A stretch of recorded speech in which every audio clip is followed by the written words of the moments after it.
မင်္ဂလာပါရှင်လိုက်စာတီဗီရဲ့ဗမာတိုင်းရင်းသားဘာသာအစီအစဉ်ကနေကြိုဆိုပါရရှင်ဧပြီလ15ရက်နေ့ညနောက်ဆုံးရရှိထားတဲ့သတင်းတွေကိုကျမအန်ခမန်ဂျီလာကနေပြီးတော့တင်ဆက်ပေးပါမယ်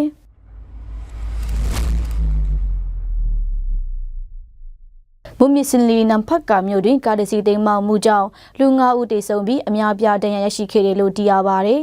ဧပြီလ17ရက်နေ့နက်10:00နာရီဝန်းကျင်လောက်ကနံဖတ်ကလွေကန်ကုန်းချိုင်ဘက်တွင်လူ18ဦးတင်ဆောင်လာတော့မို့တော်ရင်တစင်းတိမ်မောက်မှုကြောင့်လူ9ဦးသေဆုံးသွားကြောင်းဒေတာခန့်များပြပြချက်အရာသိရပါတယ်။တရားရရှိသူများကနံဖတ်ကစေယုံတွေကုတမှုခံယူနေကြောင်းနှင့်အဆိုပါယင်းဒီမန္တလေးမှမူဆယ်တို့ဦးတီမောင်းနှင်လာခြင်းဖြစ်ပြီးအမျိုးသား9ဦးနှင့်အမျိုးသမီး73ဦးကိုတင်ဆောင်လာခြင်းဖြစ်ကြောင်းသိရပါတယ်ရှင်။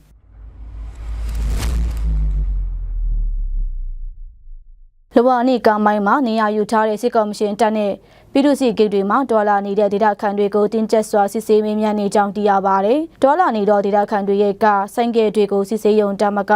ဖုံးတွေအထိပါစစ်ဆေးပြီးတန်တရားရှိသူတွေကိုဖမ်းဆီးသွားတာတွေပြုလုပ်နေကြောင်းလန်တွာလန်လာပြည်သူတွေပြပြချက်အရာသိရပါတယ်။လွန်ခဲ့တော့မတ်လကုန်ပိုင်းမှာစပြီးဒီကိန်းတစ်ခုမှာပြင်းထန်စွာစစ်ဆေးတာတွေပြုလုပ်လာပြီးခရီးတွားပြည်သူတွေကိုအတင်းအဓမ္မပတ်စံတောက်တာတွေလည်းပြုလုပ်နေကြောင်းသိရပါတယ်ရှင်။